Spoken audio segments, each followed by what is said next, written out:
Hi guys, welcome back to my channel. Welcome back to another meal prep video.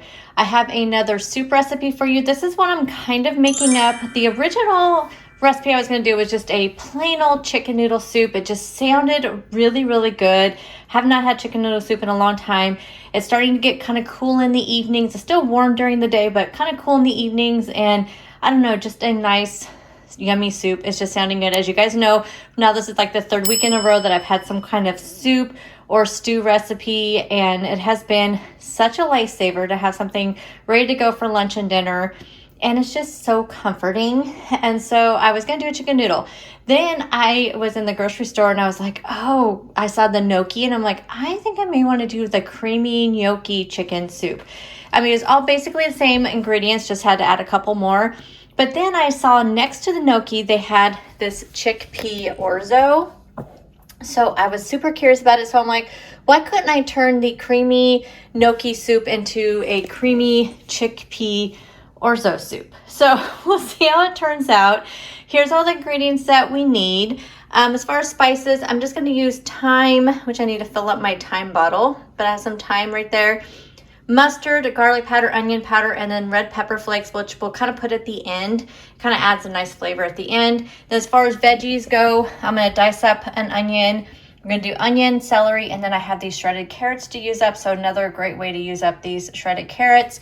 In place of the half and half, I'm going to use some fat-free cottage cheese. We're going to blend it up, and we're just going to use that completely in place of that 2 cups of half and half.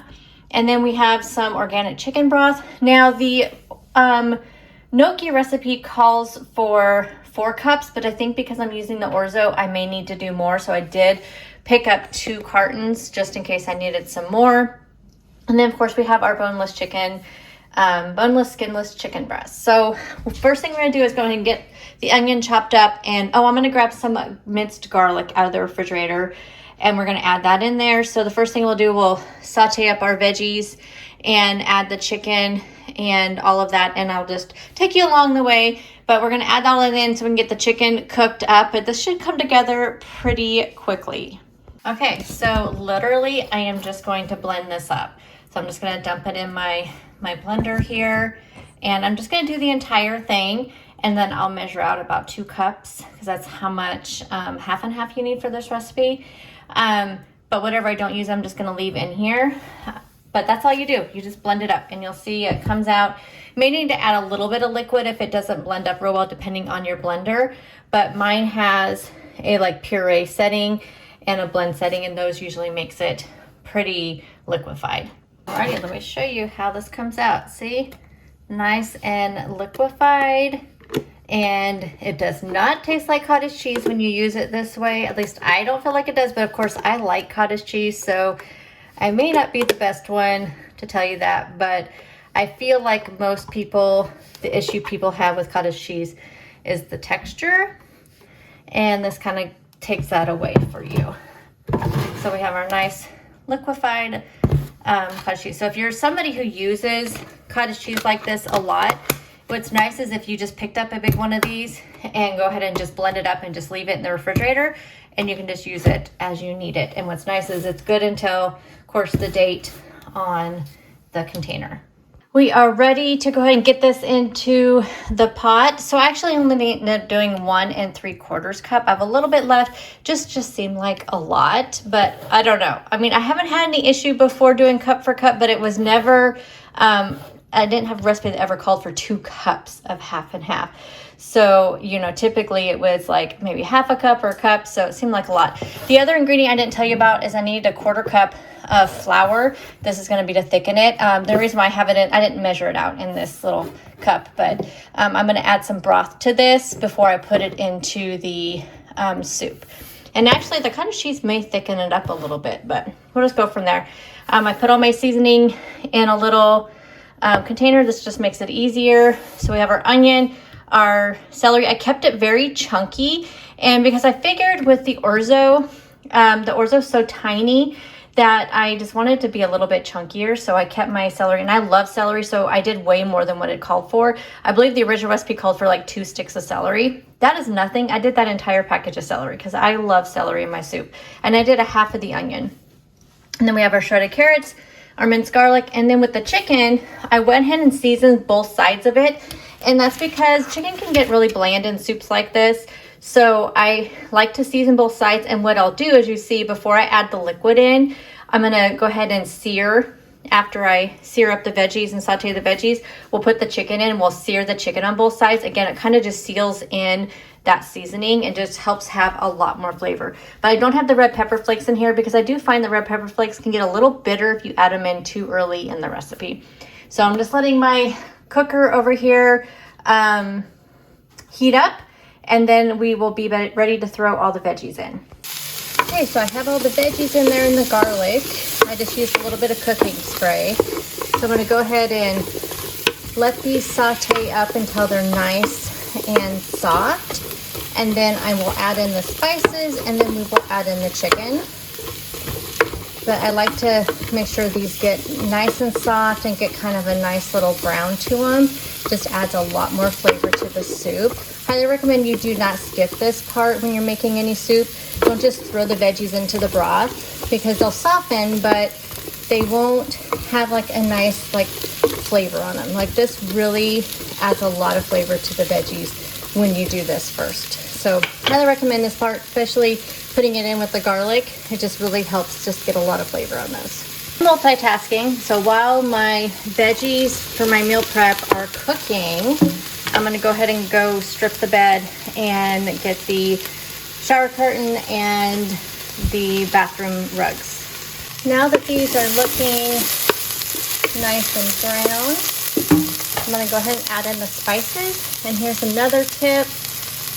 When you're adding spices to soups and stews, again, add them before you add the broth, because when you heat them up, it kind of activates the spices and just makes them have a richer flavor.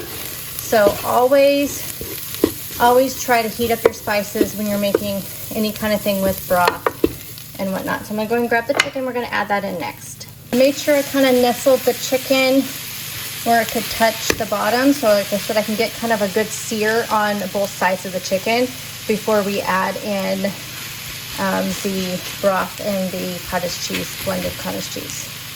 So I'm going to go ahead and add in some broth with this flour, just so it doesn't get clumpy.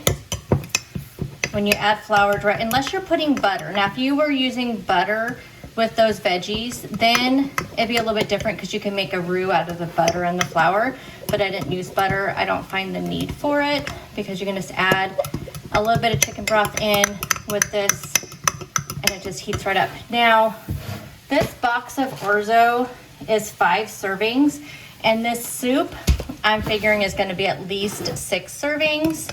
So I think I'm gonna go ahead and I'm thinking I'm gonna use the entire box of this, but I think I'm gonna use about 3/4 of it. And I am gonna put both quarts, I'm gonna do, I guess this is 2 quarts, right? Or is this a quart? 32 ounces. I'm gonna use both of these things of chicken broth. That way we can have quite enough in there for the Orzo. Okay, so what I'm kind of looking for in the chicken is that right there. Just has a nice sear on it. I'm gonna let the other side kind of go for just a couple of minutes, and then we'll add in the rest. So you can see that okay. Okay, now that the chicken has been seared, I'm gonna add in the flour and broth mixture. I'm gonna add in the cottage cheese, blended cottage cheese. I'm not gonna add in the Orzo till after the chicken's done cooking and we take it out and dice it up. Because I feel like the Orzo is gonna cook pretty quickly, and I don't want to overcook the chicken. Okay, so we're gonna go ahead and add in the broth. So one thing I recommend also when you're using raw chicken in recipes like this, what I meant by overcooking is you do not want to boil it at a very, you don't want to bring it to a rapid boil. So you want to kind of just simmer it. Otherwise the chicken will get really tough. So what I usually do is kind of bring it to like a low boil, and then I will turn it down very quickly down to simmer, and that just allows it to get to that, you know, to the temperature we want, and go from there. So it kind of looks like the cottage cheese is breaking up, but it's not. It's just, it'll come together really well, so don't worry about that. Hopefully this is not too much chicken broth. Now I'm starting to doubt myself because I weighed out 6 ounces of the Orzo. Now I'm wondering if I should have done the entire box, but I guess we'll just see. This is just a test, so we'll see how it goes. Okay, so we're gonna go ahead and bring this to just a really, really low boil. Then I'm gonna turn it down to simmer and let it simmer for about 30 minutes until that chicken is cooked through. Then we'll pull the chicken out. I'm gonna either shred it or dice it, and then we'll add in the Orzo and it'll be done. So I'm gonna go ahead and do that, and then I will come back when the chicken is cooked. While my soup is cooking, we're gonna go ahead and make some pickled onions. I love to have these on wraps, sandwiches, salads. They are so good, and this is a no cook method. So we have a couple jars here. I maybe should just put them, I don't know, I was gonna put them in these little jars, but then I think I do have a 32-ounce mason jar that maybe I should just put them in. But I kind of like to pack them, and I was thinking this is too much for my 16-ounce jar, but I don't think it's enough for the 32-ounce jar. I read somewhere that packing them helps the pickling process. I don't know. I don't know. I just heard to try to pack as many in as you can into the jar and don't use too big of a jar. That's what I had read. So I think I'm gonna just use 2 of my little jars here I use for my chia seed puddings and stuff. But yes, I love to throw these on salads and wraps. So good. So I'll go ahead and show you my no cook method for this. Hear that noise? That is my tea maker, or my water, my like electric kettle. I use it for tea.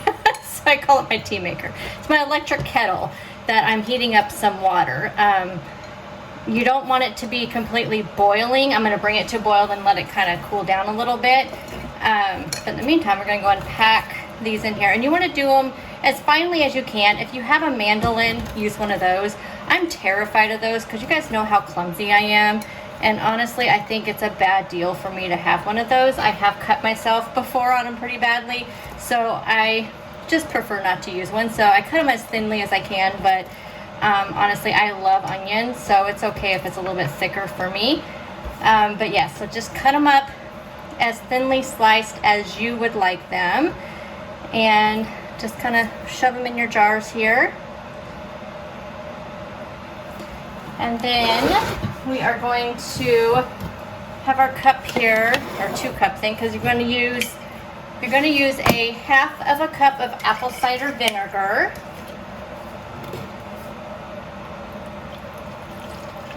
And this is the one with mother, so that's why you see all those chunks in there, because it has like it's like the natural. This is one, and it says it's with the mother, so it's a little bit chunkier whenever it's with the mother. Don't ask me what that means. I have no idea.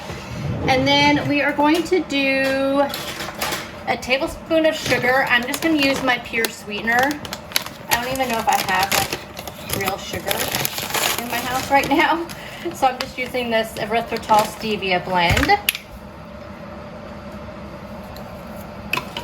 Just stir that up. And then we need 1.5 teaspoons of salt. I'm almost out of salt. Okay, this is, let's see, this is my 2-teaspoon one, so I'm just do a little bit less than a full one of these, and that should be fine. And now we just need to add the hot water, so we're gonna add 1 cup of hot water. Looking at this, I may need to double it. I may not have enough. I may need to make another batch because that may be not enough to fill up. Because usually I just make a 16-ounce jar, and that's what these measurements come out to, so we'll see what happens. Okay, so I added my 1 cup of water in there. And then let's go ahead and just see how much of this. Oh, I think it may be, well, no. So it does look like I'm gonna need to make 1 more batch. Less than a batch, because I only had about a 1/4 cup of, of apple cider vinegar. So we'll just do about 3/4 cups of water. And we'll go ahead and just add in the salt. And yeah, I'm not measuring, y'all. You saw me measure before, but I make this all the time. So I kind of know how much to put in there. And I'm gonna have a little bit extra, but that's okay. I need to put apple cider vinegar on my list, apparently. I don't use it, you know, all the time, so. Okay, now what I usually do is I let this come to room temperature on the counter, and then I will put it in the refrigerator, and that's just where I store them until I use them. So they are ready to use usually overnight. I got that one a little bit full. Usually you can just, they'll be ready overnight. Sometimes less than that. I've had mine taste pickled. Okay, I'm gonna make a mess here and then I'll clean it up. I've had mine taste pickled after like 12 hours, but I usually just sit them overnight. Okay, I cleaned up my mess because I know some people that they may have triggered them a little bit. So we have our pickled onions, like I was saying. Let them sit overnight, and they'll kind of be a little bit translucent, and they are so good. Pickled onions are very expensive in the store. What made me think about these was I was in the produce section at my grocery store yesterday when I was shopping, and I saw the pickled onions, and I was like, oh, I've not had those in a long time. And I just instantly thought, I'm just gonna buy them. I don't have to make them. But they were $4.99 for just like a little 6-ounce bag. That is ridiculous when you see how easy it is to make and how cheap. So I bought an onion, and I already had all the rest of the ingredients, which you probably do too. So here are some yummy, delicious pickled onions. You'll see me use these throughout the week. I have about 15 minutes left before I have to take the chicken out and shred up. So we're gonna go ahead and do our spicy copycat McChicken sandwiches. Now you can make this not spicy by leaving out the cayenne pepper, and then they'll just be like regular McChicken sandwiches. So we need some ground chicken. We need a tablespoon of ground mustard, a teaspoon of paprika, about a half a teaspoon of cayenne or quarter teaspoon, whatever you want for your heat. We need 2 teaspoons of garlic powder, a teaspoon of onion powder. We need some salt, which I need to grab. And then we need 2 teaspoons of pepper. And you're going to use about 40 grams of the cornflake crumbs. So we'll go ahead and weigh that out. And then I think I said the pound of ground chicken. So super easy, and I'm gonna cook these in my air fryer, and they will be ready to go, and I'll heat them back up in my air fryer when they're done. So let's go ahead and make our patties. I'm gonna make 4 patties out of this. Here we have our ground chicken. And start adding in the spices. I already put the mustard in. I'm just gonna do a quarter teaspoon of cayenne, because last time I remember it being a little bit spicy. And then we're gonna do a teaspoon of paprika. One thing that I have been trying out is not adding egg to things like, you know, meatballs and what are we at? Garlic powder. Oh, onion powder is 1 teaspoon. And meatballs and like chicken sandwiches, turkey sandwiches, because I find them that they're not staying together very well. And I know I've made this before without adding any kind of binder like that. So you'll see how easy it comes together, especially with chicken breast. I find that chicken breast is already a little bit, it's a little bit different than turkey. I feel like turkey is a little bit stiffer, and that maybe to add a little moisture, you may want to add a little egg or milk or something like that. But I honestly just like to add the spices and the chicken and just make the patties. And that was 2 teaspoons of garlic powder. So literally I'm just gonna get my hands in there, and we're gonna mix it up and make some patties. I'm gonna weigh these out just so I can be as accurate as I can. Theoretically, since this was a pound of chicken, it really should be around 4 ounces for each patty. I also already weighed out my 40 grams of crumbs. So I'm just gonna see, like, what is that? 4.1 ounces. See how good we get after we, you know, measure stuff. I swear, like after a while you get really good, you guys. So we're gonna go ahead and see if we can do that again. My hands are yucky, so I can't zero it out, so I'm gonna have to do math.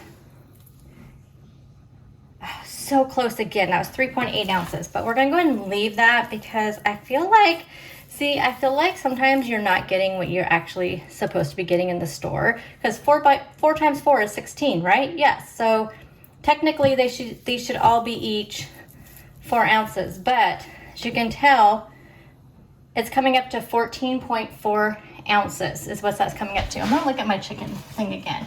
Was this a pound?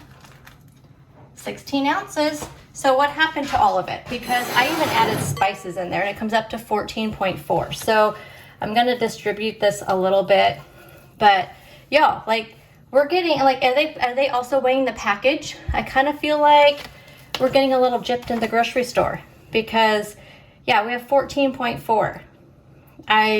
So that's like, I mean, it's only 1.6 ounces. Yes, I know it's just 1.6 ounces, not a lot, but come on, as expensive as food is right now, we want our money's worth.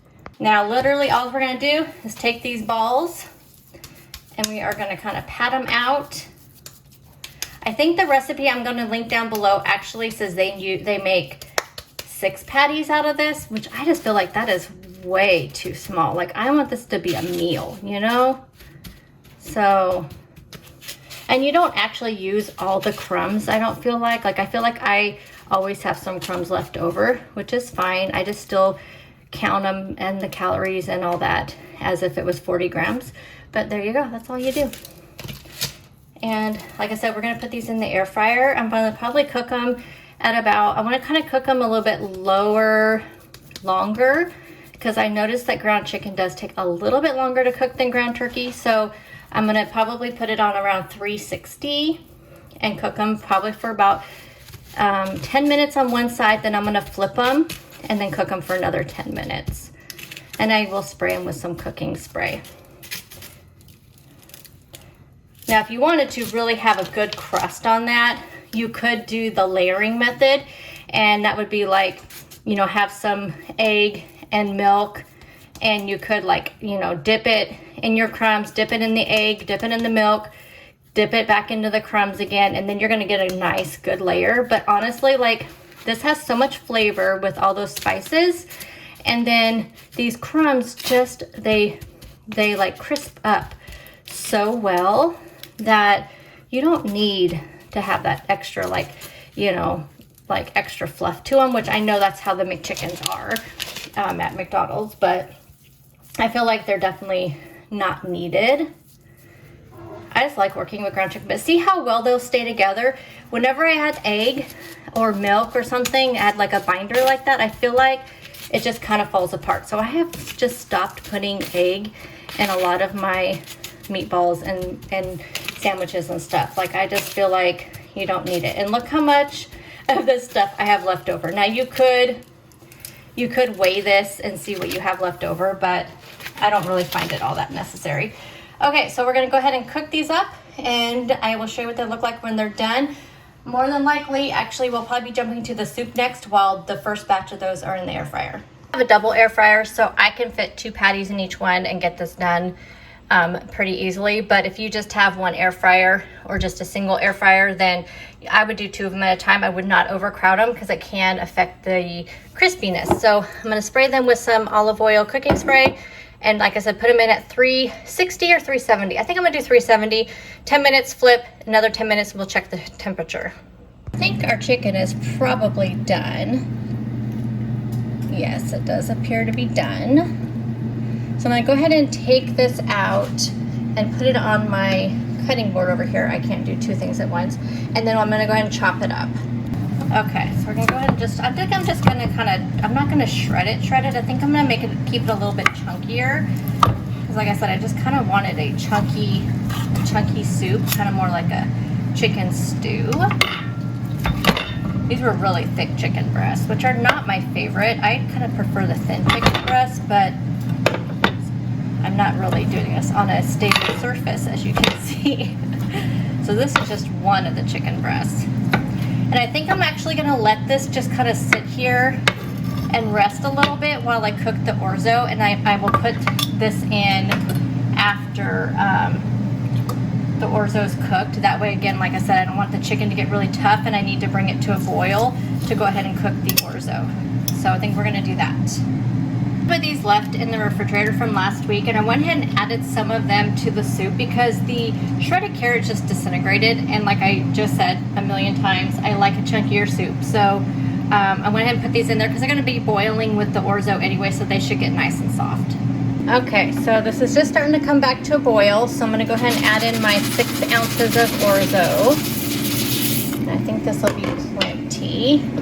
I'm just not sure with the chickpea pasta how much it's going to puff up, because regular orzo puffs up pretty, I mean, a lot is a lot of volume, but I'm not sure about the chickpea pasta because I've never used this particular one with like the bonza pasta and stuff like that. It keeps its shape. So if that's the case also with this, then I may regret not putting enough in, but we'll just see. So I'm going to go ahead and let this boil for about 10 minutes. I think that's what it said on the box, about 10 minutes. And we'll go ahead and see what it looks like. The first 10 minutes are done. You can see what they look like. I'm gonna go ahead and flip them over, and they're nice and crispy. I'm gonna go ahead and flip them over and do another 10 minutes. Okay, the orzo has been cooking for 11 minutes. Oh, okay. I kind of like that. I think that is nice. Okay, we're gonna add the chicken back in. Okay, and you guys see, like, it doesn't look as creamy as it did, and maybe I should have waited to put the cottage cheese in there, but I do have a little left over we could add in, but you can see how thick it is. So it actually, I think it'll be okay. It might be better because after this sits for a little bit, you know, the pasta is gonna fill up. Some more pasta will kind of fill up the volume a little bit, but I am super pumped about this soup. So I know it's kind of a small meal prep this week, but I have a huge list to tackle today. So I'm just doing the basics, but this soup is going to feed me for lunches and for dinners. Plus I'll have other things for dinners, but this is going to be nice. And whatever whatever I've left over by Wednesday, I will stick this in the freezer. The rest of it in like one serving containers of the soup into the freezer. But I'll go ahead and pop up a picture here how it looks in the bowl because I will have this for dinner before I go ahead and get this video edited and posted. So I'll go ahead and pop that up. Then we have our yummy McChicken sandwiches. So again, I will pop up a picture of how I dress it up. I just put it on a bun with some shredded lettuce, some mayo, and sometimes I'll add some pickles on there if I have any, which I don't think I do, but I do have some pickled de gallo, which I may put some of that on there. And then we have our pickled onions, which again, I'll kind of pop up. Actually, I don't think I will have anything with the pickled onions before I prep this video. So you'll just have to stay tuned for my what I eat in a day videos to see how I use the pickled onions. But thank you guys, as always, for taking time out of your day to watch my video, and I'll see you guys in the next one. Bye, guys.